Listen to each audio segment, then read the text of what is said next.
मी देवेंद्र सरिता गंगाधरराव फडणवीस ईश्वर साक्ष शपथ घेतो की कायद्याद्वारे स्थापित झाले आहे अशा भारताच्या संविधानाबद्दल मी खरी श्रद्धा व निष्ठा बाळगेन।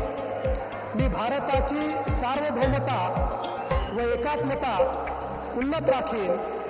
मी महाराष्ट्र राज्याचा मुख्यमंत्री म्हणून माझी कामे निष्ठापूर्वक व सत्सद विवेक बुद्धीने पार पाडेन आणि संविधान व कायदा यानुसार सर्व तऱ्हेच्या लोकांना मी निर्भयपणे व निपक्षपातीपणे तसेच कोणाच्याही विषयी ममत्व भाव किंवा आकस न बाळगता न्याय वागणूक देईन।